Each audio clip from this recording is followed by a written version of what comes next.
आऊज़ु बिल्लाहि मिनश्शैतानिर्रजीम बिस्मिल्लाहिर्रहमानिर्रहीम रब्बि इश्रह ली सदरी वयस्सिर ली अमरी वहलुल उक़दतम मिन लिसानी यफ़क़हू क़ौली।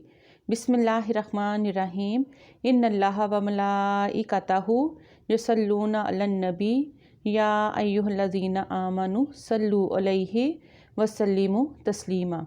अल्लाहुम्मा सल्लि अला मुहम्मदिन व अला आलि मुहम्मद कमा सल्लैता अला इब्राहीमा व अला आलि इब्राहीमा इन्नका हमीदुम मजीद।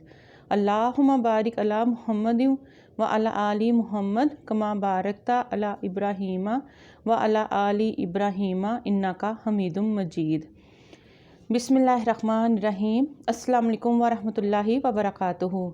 आज 16 जनवरी और सोमवार का दिन है। आज की हमारी दुआ है हज़रत अयूब अलैहिस्सलाम की दुआ। तो कुरान पाक में सूरतुल अनाम में अल्लाह ताला फरमाते हैं, और हमने उसे इसहाक और याकूब जैसी औलाद दी और हमने सबको राह रास्त दिखाई, और हज़रत नूह अलैहिस्सलाम को भी राह रास्त दिखाई, और हमने उनसे पहले और उन्हीं की नस्ल में से दाऊद अलैहिस्सलाम और सुलेमान अलैहिस्सलाम और अयूब अलैहिस्सलाम और यूसुफ अलैहिस्सलाम और मूसा अलैहिस्सलाम और हारून को भी राह दिखाई, और हम इसी तरह नेकोकारों को जज़ा देते हैं। एक और जगह अल्लाह ताला फरमाते हैं, सूरह साद में आयत नंबर 41 में अल्लाह ताला फरमाते हैं, और हमारे बंदे अयूब को याद करो जब उन्होंने अपने परवरदिगार को पुकारा था कि शैतान मुझे दुख और आज़ाब लगा गया है।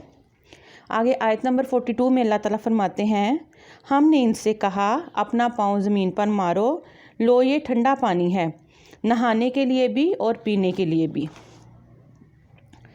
आयत नंबर 43, और इस तरह हमने उन्हें घर वाले भी अता कर दिए और उनके साथ उतने ही और भी, ताकि उन पर रहमत हो और अक्ल वालों के लिए एक यादगार नसीहत।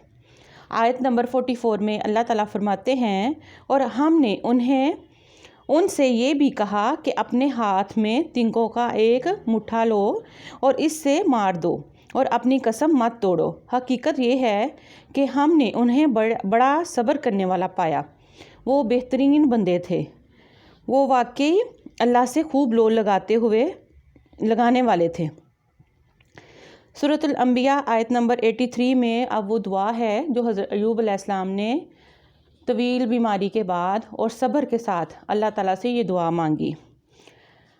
व अयूबु इज़ नादा रब्बहु अन्नी मस्सनियद्दुर्रु व अंता अरहमुर राहिमीन। तर्जमा, और अयूब को देखो जब उन्होंने अपने परवरदिगार को पुकार कर कहा कि मुझे ये तकलीफ़ लग गई है, और तू सारे रहम करने वालों से बढ़कर रहम फरमाने वाला है। फिर आगे अल्लाह ताला को आयत नंबर 84 में फरमाते हैं,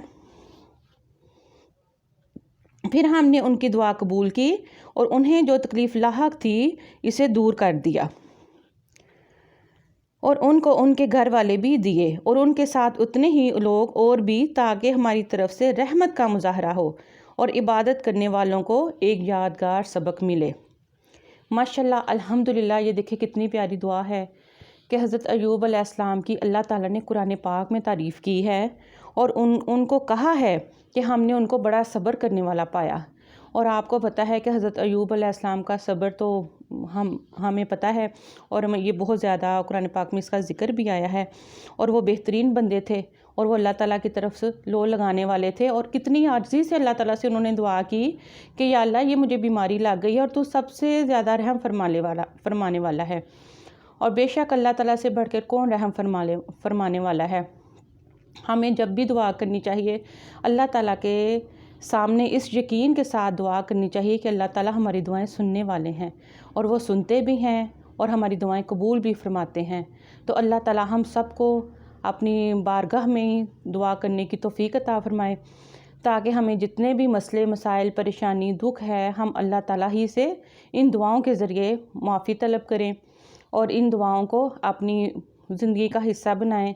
बीमारी तकलीफ़ तो हर इंसान के साथ है, लेकिन कोशिश करें कि अल्लाह की बारगाह में पूरे दिल की तवज्जो के साथ अल्लाह ताला से दुआ मांगे तो अल्लाह ताला इंशाअल्लाह ज़रूर कबूल फरमाएंगे। تو دعاؤں میں یاد رکھیے، انشاءاللہ ملیں گے اگلی ویڈیو میں۔ السلام علیکم ورحمۃ اللہ وبرکاتہ۔